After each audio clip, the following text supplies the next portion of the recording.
Oh, hey, what's up, guys? How's everybody doing? 161 subs. Wow. Holy moly. Hey, what's up, Psy Guy? It's been a while. Can you guys hear me?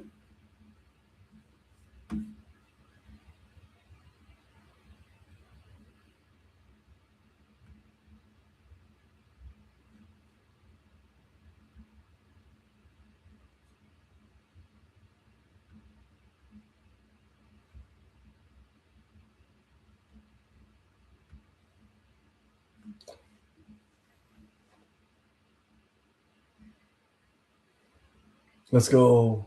All right, guys, we're going into the back rooms. We're doing a study of the YouTube channel, not the YouTube channel, but the back rooms. I want to start a discussion on that. This is in preparation for the movie that's coming out. I'm not sure what's the date that's coming out, but yeah. Anyways, I'm gonna go ahead and start off with by playing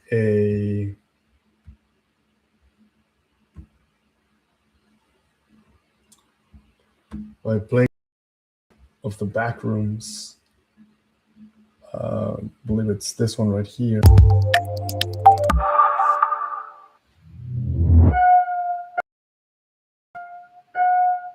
In the store.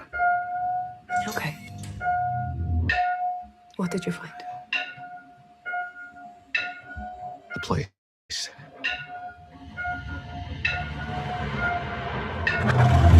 I found a place.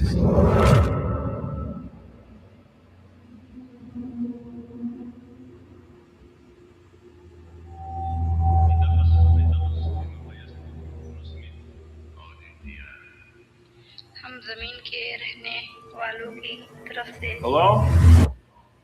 आपको खुशामदीद कहते हैं. Anyone there?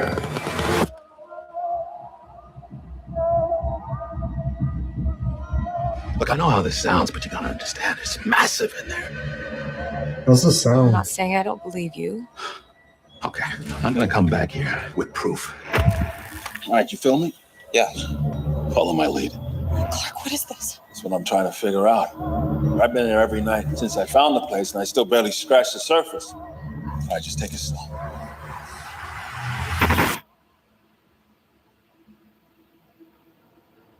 Oh my God. Pull me up, pull me up, pull me up! What do you see? All these rooms. This place builds them. It's like a maze. It just goes on and on. Sometimes I'm scared I'll get lost. Clark, can you hear me?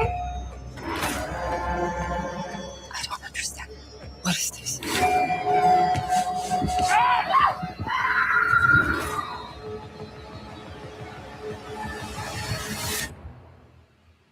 It's beautiful.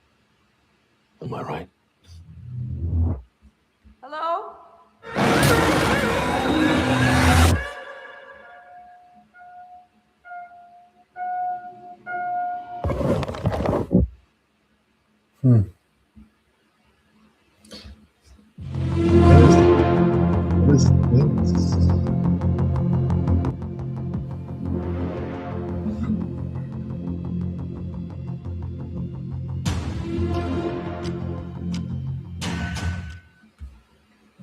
I'm getting a warning.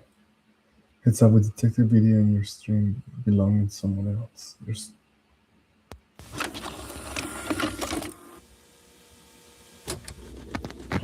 Sound, camera, Rolling. all right, and Yo, hey, action. what's up, Vicky?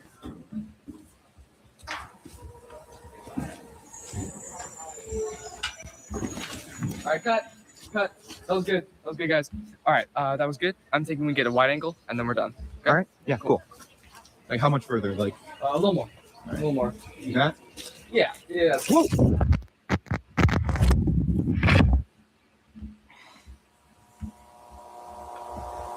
All right, I'm gonna have to pause the.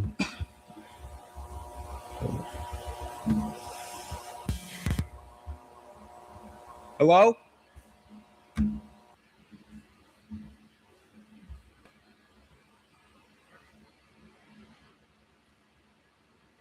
Yeah, I'm gonna have to pause this for a second. I just got a warning. What is this about?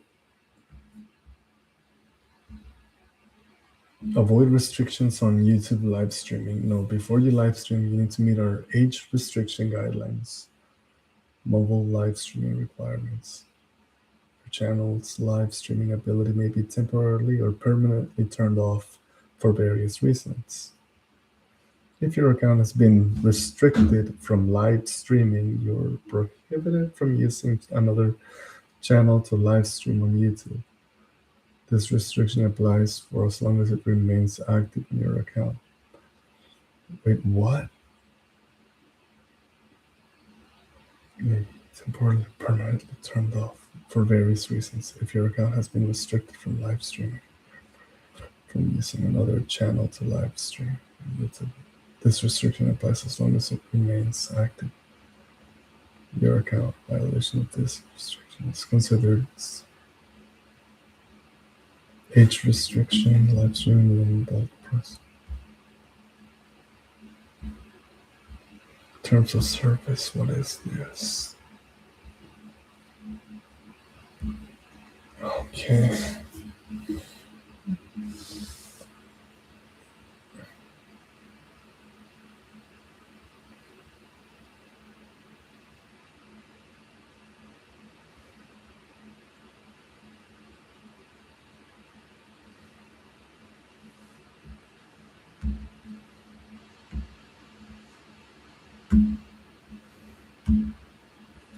I don't understand. Hey, what's up, Zinks? All right, so I got a warning for. Oh, okay. So I take it most of you are over 21, but here's my deal. It's telling me that I'm live streaming somebody else's video. So what does that mean? I'm guessing it's because I'm playing the A24 what do you call it? I'm using their preview. So let's see if I get the same warning from another just the same video we were watching last time. Okay, Backrooms.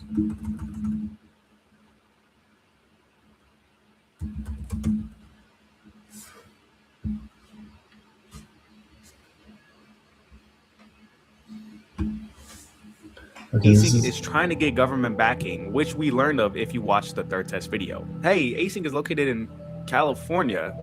Why is hell always in California? As the informational plays, a redacted section is shown describing how the low proximity magnetic distortion I system, don't have the damn slightest tongue twister, clue. where the threshold is created. My guess is that they don't want me to play the preview for the A24 film because I'm not getting the same warning from this video. I get the little yellow triangle from the A24 preview. So, anyways, guys, let's continue. This is where we left off last time. So far, it covered a couple of different concepts. One of them being, the first thing I learned is, let me go ahead and write them down real quick. What was it called? That's right. It was clipping. Actually, we don't need to write it down because it's not that serious. That warning basically means the person who made it gets notified and can see where you start watching, have the same decision to copyright or end stream. Gotcha. So it looks like they gave me the opportunity or the choice to stop watching the preview. Because it's not popping up anymore. It's done. But yeah, going back to the video, so far we have learned about no clipping. And no clipping is basically passing through an interdimensional portal that is not quite obvious. This could mean falling through a piece of concrete. Oh, sorry. This could be falling through like a concrete floor, passing through a wall, but you end up passing through into another dimension, and that's essentially what my understanding of no clipping. What's the other one? And this is just basic nomenclature, basic vocabulary for the film. I just want to emphasize that the reason we are discussing this is in preparation for the upcoming film by the same name, The Backrooms. It's supposed to be out on, let's see, it's supposed to be out on the Backrooms movie 2024. Release date will be May 29th is the day the movie comes out, the Backrooms. And I don't know how many of you guys plan to watch it, but yeah. All right, so let's go ahead and watch a small segment of this. Hopefully we don't get any copyright strikes. Most likely redacted because either Async doesn't want anyone else to know the method of opening the Backrooms portals because they are really sitting on a gold mine, and you'll see why in a second, or because the science behind it is so dangerous the government would probably shut it down. Okay, before I continue, there is another thing. So turns out this is a government operation. The Backrooms is actually something that was initiated by the government. They created this portal. And basically this whole operation belongs to the, I guess some hidden government organization related to the military or NASA, something like that. As the presentation continues, they seem to be marketing the complex as some type of storage for both items and people, trying to come up with a solution for very real-world problems that we face today, such as pollution storage and an ever-growing population, showing how their solution will increasingly become cheaper and cheaper to lease and maintain compared to other conventional storage units. How this is possible? Well, it seems that Async wants to utilize the complex's potential infinite space, something that any normal storage company just couldn't keep up with. But Async isn't content with just using the Backrooms as storage. It looks as though Async wants to implement all kinds of living into the complex. Warehouses, restaurants, apartments, entire businesses into the Backrooms, basically allowing it to be used as another world where humans can exist. We also get these weird segments of camera footage of workers walking through hallways and what seems to be like someone's POV as they are looking around Async facilities. We also get some concept art of what complex housing might look like. For the low price of $10, you too can enjoy the luxuries of complex living, with no outdoors ever and the chance to get devoured only once a month. We also get another blue screen pop-up with a backwards text. So he mentioned the chance of being devoured, and I believe he's referring to the bacteria monster. It's already been discussed before, but that is another aspect of the film or the lore. It's the bacteria monster that just walks around and I guess devours people or drains them of their energy. Although it is partially cut off, reads to deceive the sounds like federal, i.e. the federal government, because async as of right now, from all I've seen, just seems like another greedy business that wants money. This idea of infinite storage would make them unfathomably rich beyond a doubt, but there are things they're trying to hide, because if the government knew about corpses being found, the rise of missing people due to the complex, and the bacteria monster that feeds on these lost souls, this entire project will go down. And most likely, higher-ups will go to jail. Async knows all this, but continues forward with their plans, and it seems that someone on the inside. You know, this missing people thing. There's a very interesting thing that could be linked to suppose the backrooms are real. All right. This is one of those strange coincidences, right? Because throughout the 90s, and yeah, I believe it was like the early 90s where they started playing this commercial on television where they said, "Do you know where your kids are? It's 10 p.m. Where are your children?" And that piece of propaganda played on, and this is real life. This is not fiction. This is real. And along with that came the disappearance of people, just sudden disappearances, specifically children. This also happened in Mexico. I don't know if I mentioned it, but in Mexico, there's a channel called Canal 5 or Channel 5. This is where they play all the action movies and cartoons, and basically most of the entertainment happens in this channel. But there was a segment between cartoons and afternoon programming where they would talk about missing children. And I believe I can bring it up for you guys so you guys can see it for yourselves. Let's see if it's still here. Canal 5 disappearance.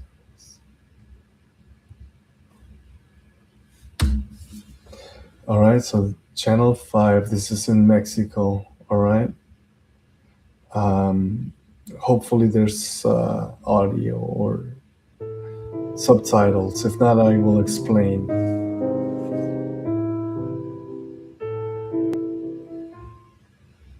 Hi, I'm Johnny Quasar, and this is my robot dog, Daughter.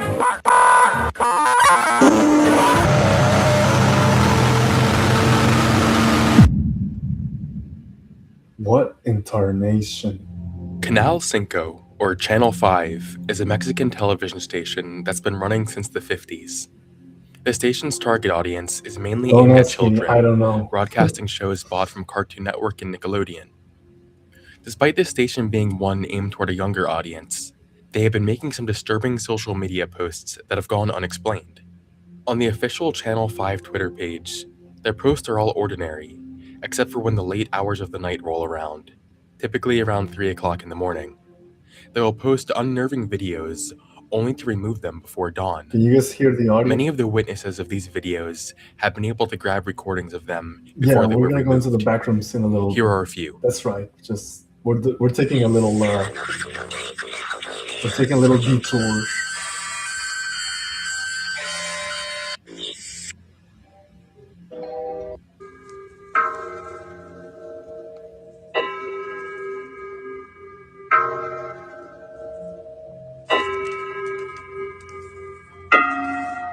We'll be back to the back rooms in a little bit.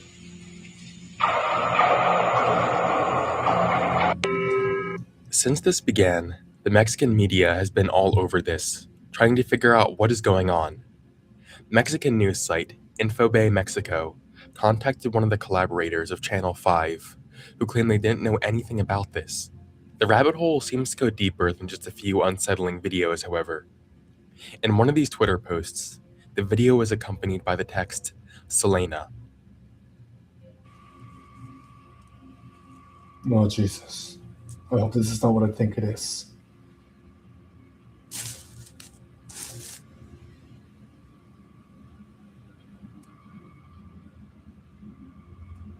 What? This is the entire band?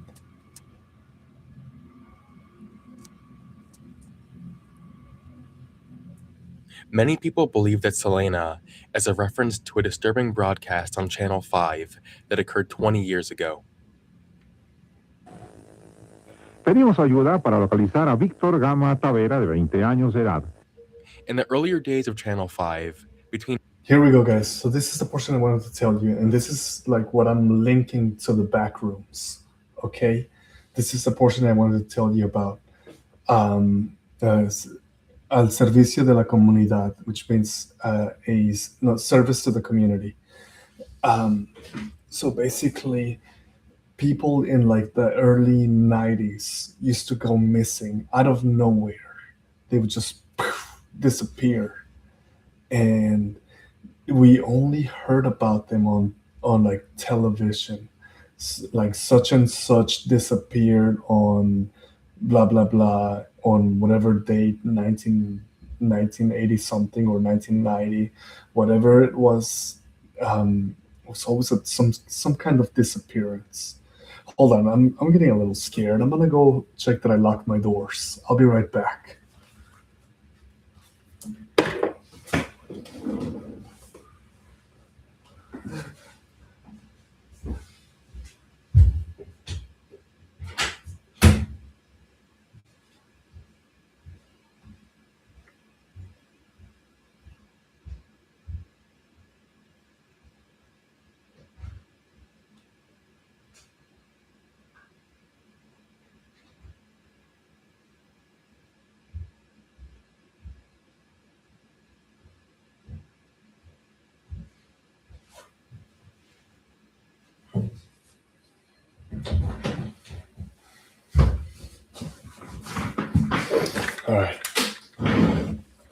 All right, guys, I'm back. And what I was getting at is that the connection I make is that possibly the people that disappeared in the 90s were somehow subjects or test subjects for the backrooms. People that were,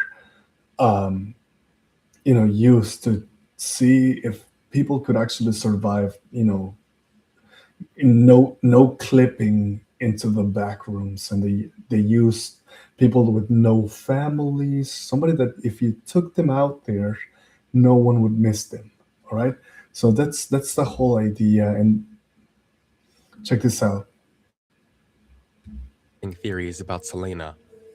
Many people started to suspect that Selena wasn't even a real person, mainly referencing the fact that her photograph was so poor quality and that the facial features seemed generic enough to be computer generated.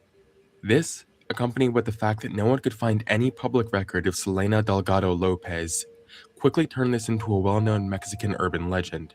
Even today, there are creepy hoaxes. But do you see what I mean? There were no records of these people. Not for 1 minute, not for 1 second, not a trace, not a birthday, not a brother, not a sister, not a school they attended, nothing. It was bizarre that this so-called people were somehow, gone or somehow vanished. Videos people create to help the legend live on. 28 de mayo del año 2000.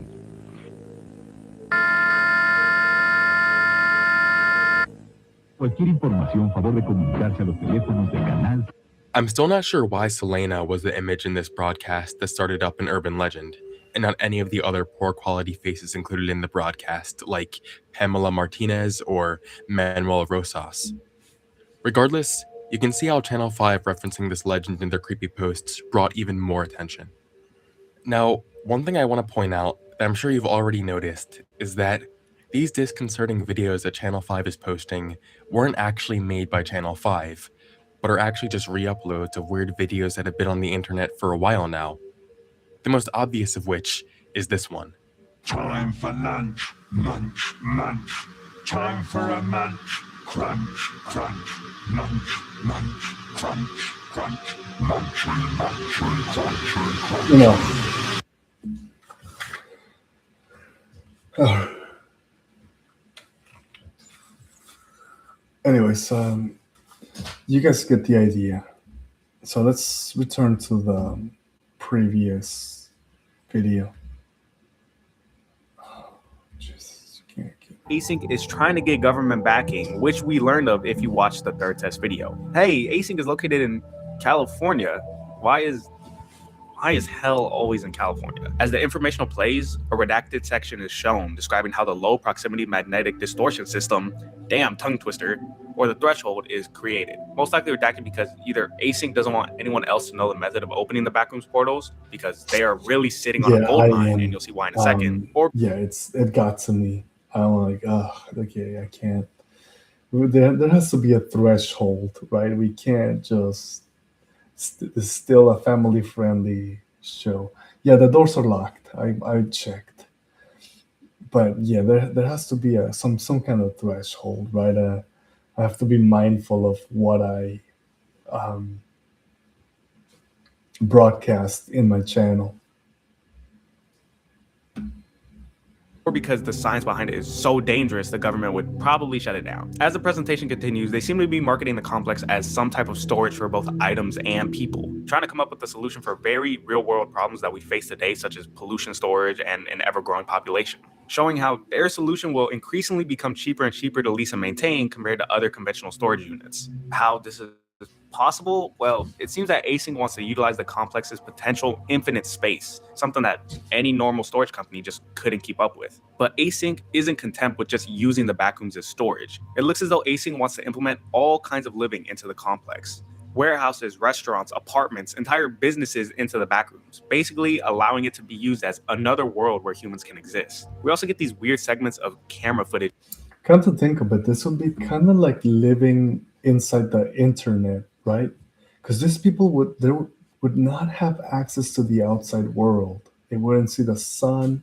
They wouldn't see a lake. They wouldn't see anything but room after room after room after hallway after hall, but never the outside. And it's kind of like when when you live in the internet, right? Right in front of staring at the computer is no different than living in the back rooms. Of workers walking through hallways and what seems to be like someone's POV as they are looking around Async facilities. We also get some concept art of what complex housing might look like. For the low price of $10, you too can enjoy the luxuries of complex living, with no outdoors ever and the chance to get devoured only once a month. We also get another blue screen pop-up with a backwards text, although it is partially cut off, reads to deceive the sounds like federal, i.e. the federal government, because Async as of right now, from all I've seen, just seems like another greedy business that wants money. This idea of infinite storage would make them unfathomably rich beyond a doubt, but there are things they're trying to hide because if the government knew about corpses being found, the rise of missing people due to the complex, and the bacteria monster that feeds on these lost souls, this entire project will go down. And most likely, higher-ups will go to jail. Async knows all this, but continues forward with their plans, and it seems that someone on the inside is trying to combat this. At least that's what I think, and that's why we keep getting these blue screen pop-ups with cryptic messages. We are then shown Department of Energy workers walking around inspecting the laboratory, seeing the complex itself and mock-ups Async as... Oh, like the person leaving the messages is probably trying to like send out a message, right? Like an SOS, letting somebody know, hey, we need help, we're trapped, or the government's, is holding us captive, something like that. Made to check their work is up to standard before greenlighting any sort of funding. But as talks are occurring, something happens. An alarm sounds off before we see this.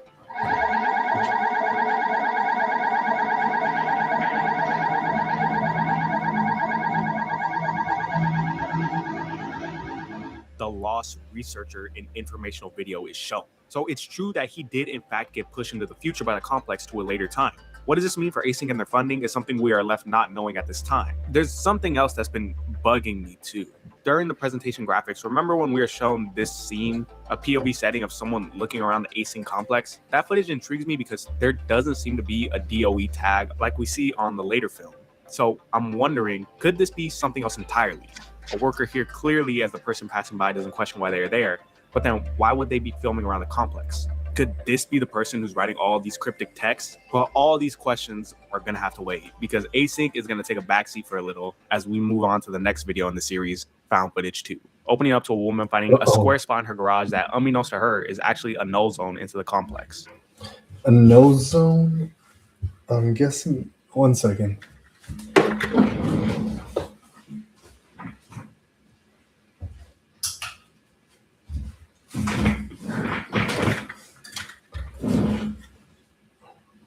Okay, Zinc, correct me if I'm wrong, but a no zone is a location where you can no clip, correct?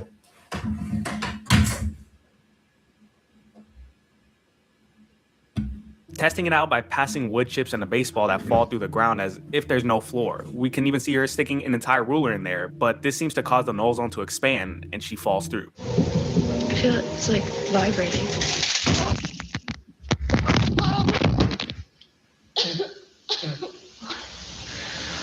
What just happened? Recognizing that the ruler began to vibrate right before falling. Remember, vibrations is one way that async detects these null zones since they seem to vibrate at certain rates when they open or close. Walking around, she finds the corner of a kitchen countertop on the walls. Weird. Also, there's a very distinct change in those ceiling lights. Usually we see long, square doctor bulbs. That probably means something went horribly wrong. Because you find all sorts of items in places where they don't belong, right? Like the car that was just kind of there. There's chairs sticking out of the walls. Like you see all sorts of bizarre placement of everyday items, which tells me that something went horribly wrong during the experiments. But now they're circular and more homely. Even seeing a light switch on one of the walls that when turned on opens to tall chairs. Yeah, I'm just getting more and more confused. And as she goes on, she even enters this huge designed space with a lonely couch in the middle. And it was here at this point, I began to think that these are glimpses of the complex async is building. Now I know that might not make any sense right now, but we know the complex isn't bound by our sense of time. It can move forward and back however it pleases. As long as you've entered something in the complex, it can move it around time however it wants. So what if these designs, the couches, the lights, the light switches, are all moments in the future brought back in time? Looking back at the first found footage video, we didn't know it at the time, but the apartment complexes, the office areas, they're just like the one async envisioned. This is what they wanted, and it seems that they were in the process of building it out. But this area seen here is just too random. They wouldn't put in couches and corners of countertops with barely designed rooms, but the complex could be taking what's already there in the future and bringing it back in time. Just like how it took the researchers from the past forward, why couldn't it do the same thing, but just backwards? As for the distorted chairs, I don't know why those are like that. It's either time traveling in those chairs have made it really distorted, or our legs grow really, really long in the future. Not only that, but we had a discussion about time travel. I wonder how time travel works in this, in the Backrooms. Hole in the floor. As she passes by to a locked door, she peers through the keyhole and we can see a more modern hallway akin to those mock images that async made for their presentation. We can also see the spread of the bacteria has multiplied across the ceiling levels of the walls. But that's not the most shocking, as when she turns a corner, we can see a crashed car smashed into a wall, revealing that null zones are starting to become so big that whole cars are able to drive through them. What's even more interesting is it looks like this part of the car is still stuck on the other side, as the front end of it just disappears into the wall. Something much scarier is that there doesn't seem to be a driver in the car. And we could see by the handprints on the doorway and the blood dragged across the floor of the housing units, whoever was driving was able to get out. As she enters a dark room, she finds, oh my God, what is this? The bacteria has seemed to have spread all across this room, but Zings. getting distracted by a painting, she fails to notice the bacteria monster right next to her. Whoa, what the fuck? What? And I'm wondering, did the monster devour the driver, or did the driver become the monster? Running away, she circles back to where she first fell in, again coming across. But we do. You can't park there. Come on. It is interesting because essentially when the human body decomposes, bacteria is present. So it is not outside of the realm that human bodies become the bacteria. The hole in the ground, she decides her best chance is to go down it. But it leads to swimming pools. Must be a recreational area Asing develops in the future. The monster, though, is still hot on her tracks. And that honestly is very surprising to me because like we've seen with the researchers, once they get a couple yards away from the monster, it's like they lose them. And this in my mind is just concreting more the theory that you have to have a hazmat suit on so that the monster can't know where you are. Because it's easily finding this girl, as where with Marvin, it was having trouble finding him when he was standing in one place for so long. As she tries to escape the monster, she enters these thin corridors leading to a dead-end room. Seemingly, this is it. There's no way out. But then...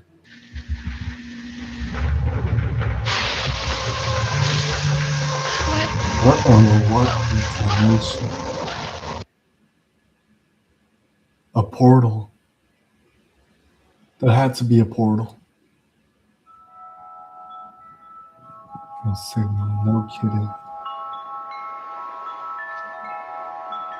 I have no idea what that was. It looked as though the entire room was about to implode or possibly be transported somewhere else. And I think it's actually the latter. Why I believe this is due to the ending TV screen.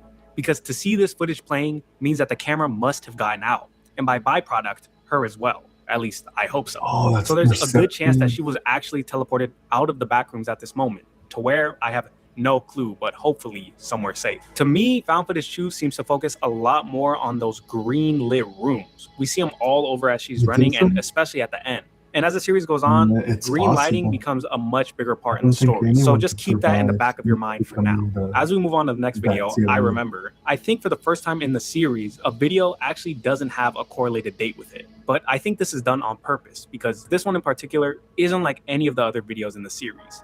This one isn't classified as found footage, presentation informationals, or research expeditions. This entire video takes place in the mind of the lost async researcher. We see a missing poster for a James E. I would like to think that's the narrator's name. And as the narrator talks, psychedelic visuals of parts of the outside world and async labs take over. He talks metaphorically about his life represented as a house that was washed away by the sea. Many people, when you look out into the sea, it seems almost never ending. This will be a good representation for the infinite backrooms. He talks about heavily how his house or life was forgotten, just like the many other people's lives that were forgotten forever in the Yellow Sea. And as the video comes to a close, we're shown the hazmat suit of an async member saying the words, "Could there ever be anything greater than this?" That last line, I believe, is to be seen from the view of someone trapped in the endless hallways, in a complex that is so infinite it seems unmatched, unrivaled in endless power and madness.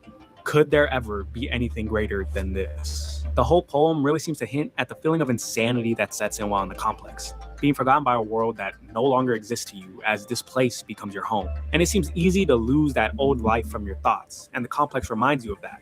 I haven't mentioned it before, but the backrooms and all it entails really is a product of liminal spaces. Those being places that feel familiar, almost like a memory, but just forgotten. This was the original idea that spawned the Backrooms photo, a place that seems almost familiar but humanly unnatural, just like if it was somewhere you might have remembered passing by or being in for just a second. It also seems that this... Man, I remember when I first learned about the concept of liminal spaces and I went down the rabbit hole. And then one day I went to the mall here in Corpus, and in Corpus Christi. I believe it was the Sunrise Mall. And as I walked around, like 90% of the businesses were closed. And it's such a sad feeling, such a sad and empty, forgotten feeling. that it almost feels heartbreaking to see that, you know, online commerce has eclipsed in-person shopping. Person remembers the life they had before and makes it apparent to say they haven't forgotten. Could this be the one who was lost in the complex during informational video? The hazmat suit at the end totally isn't a dead giveaway. Yeah, But on top of that's that, we also about don't really know right. how long he was wandering around before You might reaching as the well new get threshold door. comfortable. He could have ran back into the complex, don't or think could be you're under gonna get analysis out. at async. And that makes me wonder, how did async handle that situation? What did they do when one of their lead researchers disappeared out of thin air? And it's not that far-fetched to say that going through this traumatic event has him rethinking what That's ironic because more than likely the government was abducting people and sending them into the back rooms, and then there's a second layer on top of that. The researchers also go missing, so they go missing square, right? They go missing. he was once a part of and now possibly seeks to take it all down. But only time will tell as we continue on. The next video, titled Reunion, is dated May 25th, 1990, only a couple weeks after Marvin's encounter with the bacteria monster, and 3 months after the events of informational video take place. Opening up on the hills of Southern California, we watch an unnamed old man jot down in his notebook, before we are shown a coffee mug with acronyms MLML and a globe with the coordinates 364764 north and 12137.27 west written across it. Checking these coordinates, they are the exact locations for Moss Landing Marine Laboratories in California, which borders the ocean and is surrounded by mountainous views, just like the live footage sections that show up periodically throughout the series. Dang. So they must have some connection with Async Laboratories, which we know is located in the Southern California area thanks to the graphics shown in presentation. But I would not recommend going to the labs expecting to find some backroom stuff. You're just going to scare the scientists. We then see the advancements Async has made, moving more and more into the complex. Yeah, I feel like that's another thing. Not all of them were abducted, but you're right. If a random no clipping zone opens up and you just happen to walk through it, I mean, yeah, I guess I could see that. I can't just be cynical. But I mean, I feel like when they were first testing out the backrooms for storage and housing, I feel like some people may have been taking like against their will, you know. Now using carts to get around, almost like they imagined for their presentation video. At this point, it also really struck me that I never question how things work in a complex. It seems that as long as you have some kind of marker that is in view or that you're following, the complex doesn't seem to move around or change much. It's only when you're isolated away from anything is when you begin to be at the will of the walls. Crazily, it also seems that Async has decided the hazmat suits are no longer needed, as this lady's just walking around with no worry, just breathing in all that dangerous bacteria. We also get a first look at a rover. Most likely, since workers are no longer willing to try and deal with the possibility of becoming the monster's next lunch, this is the new way of exploring without causing any more monster run-ins. The team onboards the section we saw previously closed up in reports, ready to continue their work. I guess I never noticed too how those workers also didn't have hazmat suits on. Kind of just flew over my head they were exposing themselves in the complex like this. I always assumed this area was right where the threshold was, but I guess I was wrong. We then see the rover in action, as we hear Async workers who are directing the driver where to go.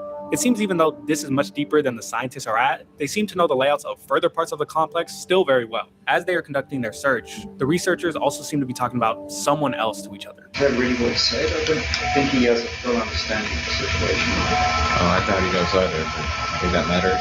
Possibly another coworker who has been having some difficulties at Async. I have my suspicions they're talking about the lost researcher who was found only a couple weeks ago. As he drives around, we can see the rover has reached back to the room with the holes in the ground. And oh, I guess people really still are being sent out there. Could not pay me enough money to do that. Through their conversations, it also seems that they can somehow scan the quality of the air to make sure it's not toxic. That's why workers are able to reach certain distances without having to worry about getting sick. But they stay on the side of caution, as apparently certain areas of the complex may be more toxic than the others. They refer to the floor room as 14D, and as the bacteria monsters as Marvin's friends, which is pretty funny. We also get a good look at this. Like, how long did it take them before they decided, you know what? Maybe we should check the oxygen. Make sure this location is habitable for humans. How long did it take the scientists to say, hey, let's wear equipment? This new suit here, and I wonder why his is different from the others. We're then shown time lapses of them boarding up the holes to create a safer walkway. We can also see the crew has brought some defenses in case anything happens. Mark mans the shotgun as the crew goes into an unmapped room 14C. They notice that the walls aren't made of the same material we're used to, as the entire environment seems to change at a line in the middle of the room, like a biome in Minecraft. Yeah, that's a good question. Why is there? And why do the same physics apply? Well, not all of them, but the basic ones, right? Gravity. You gotta walk. Oh, yeah, let's go, Michelle. Yeah, we started watching. We're getting ready for the A24 film. It's coming up on May 29th. It's when the movie comes out, The Backrooms. So we're just getting ready. But yeah, it's a good observation, Zinks. Like, why is there oxygen in there to begin with? But the thing is, as they walk around, they begin to see that tiles from the ceiling are missing and moved, almost as if someone or something has been rummaging in the ceiling. As they venture deeper, they come across a makeshift map of the area. But at the same time, communications begin to cut off and their signal dies out. Not wanting to be lunch meat, they decide to head back. Well, if we do get back and they say it's just a non-issue, you just come back around, and see what the prank?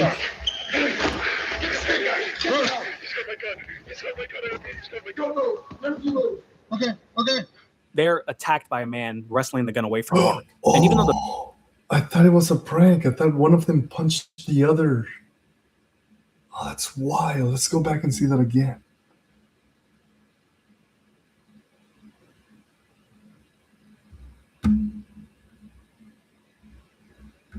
wanting to be lunch meat, they decide to head back. Well, if we do get back and they say it's just a non-issue, you just come back around, and see what. Oh my God!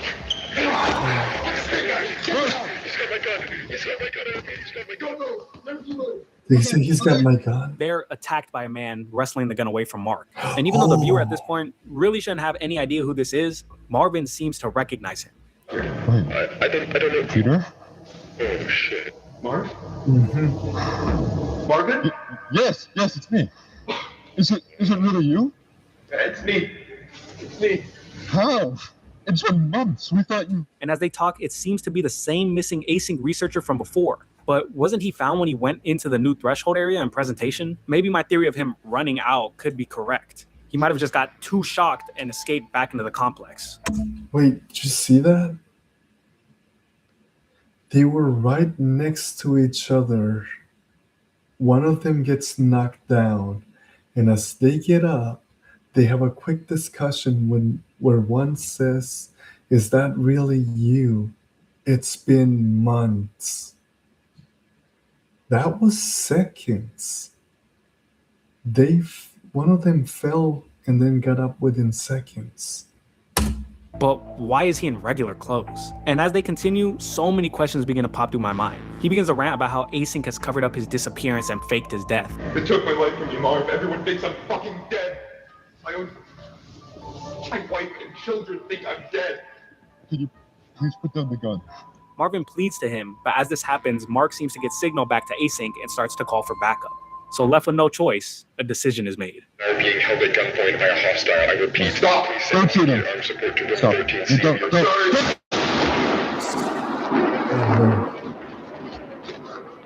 No.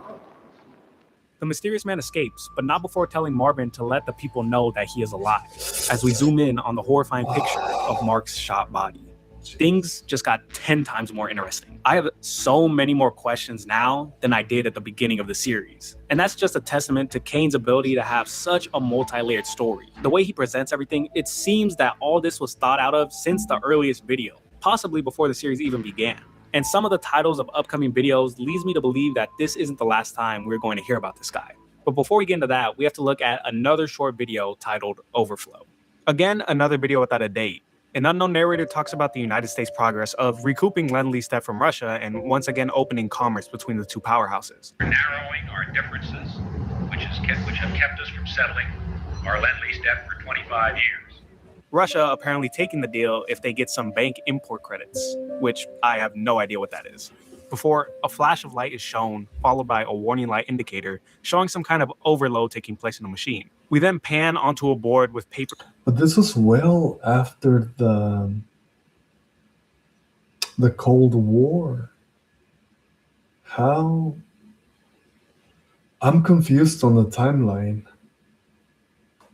Pinned up all over it with the green glow seen from found footage 2 covering the entire room. A map of the US can be seen above showing what looks like what I would like to think are some significant kind of lines, converging at one point in Texas. There's also reports and writings pertaining to building and document outputs of said machine, but the most important part is the approval lines reading approved by advisor Ivan Beck, who we now know as vice president of Async. And the document is dated August 2nd, 1972, way before Async had even been established, and not even when the prototype for the threshold was done yet. Now, taking into account the time period and the narrator's talks in the beginning of the video, I want to say that this opening speech is actually supposed to represent President Nixon addressing the public. After looking up the entire speech with surrounding timelines, I was able to find some saved old news articles that talk about a trade between the Nixon administration and the Soviets during the same year, dated July 11th, 1972. The two nations who couldn't come to an agreement on loan money that Russia needed to pay back to the US for World War II were in heated debate, especially since the times after World War II were critical for both economies, Russia more so because they took on the brunt of the war.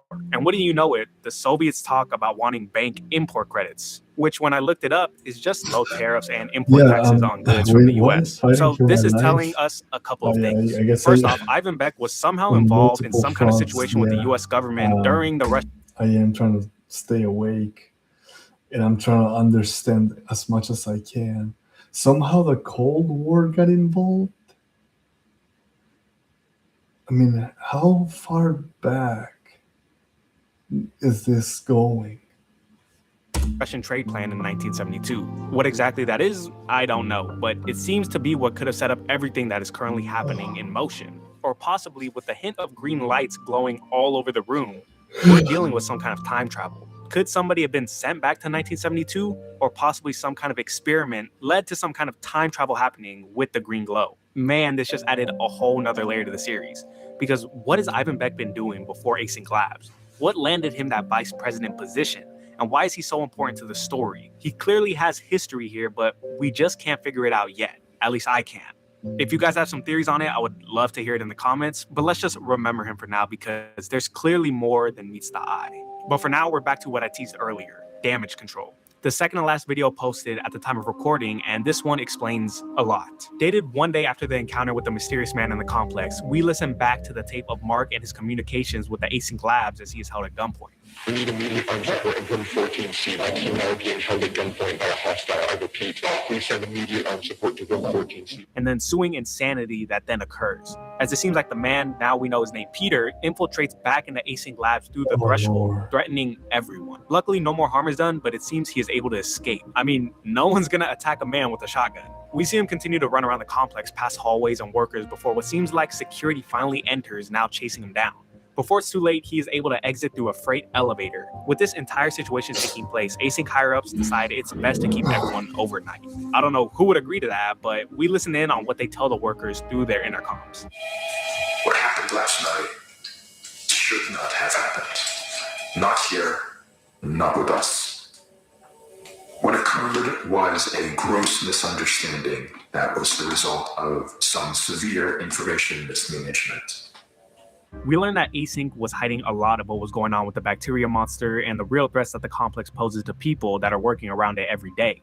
And they try to basically apologize for the way they conducted things and withheld information, saying they're going to give an authentic telling of what happened. Sure they are. This is totally not going to just try and save face. Retelling how on March 1st, 1990, during an expedition into the complex, this being the same one seen in an informational video, George Levy, Marvin Lee, Ronald McCarthy, and Peter Tench all voyaged into the Backrooms. There's only just one weird thing. All right, guys. I am not catching, I fell asleep for a few seconds.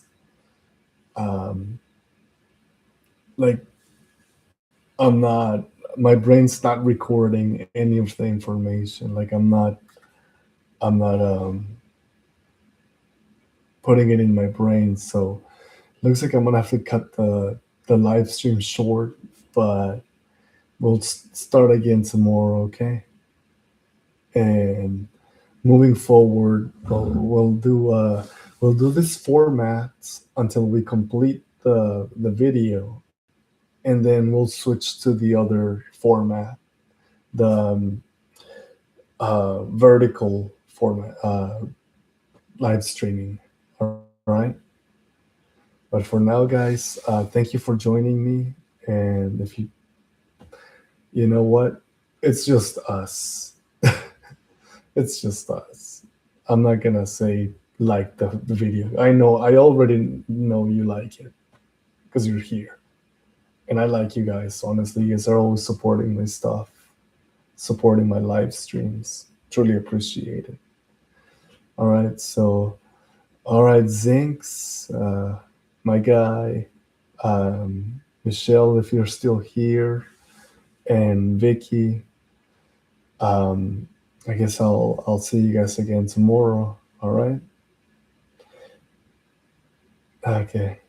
Bye, Michelle, and bye, Zinks, and bye, Vicky, if you're still here. All right. All right. What the heck? Okay.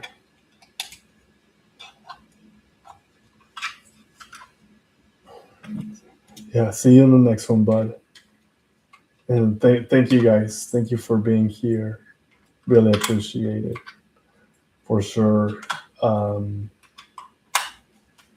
These are literally my only viewers. So I cherish and I appreciate you guys a lot. You guys have a very good night, okay? And I'll see you on the next one.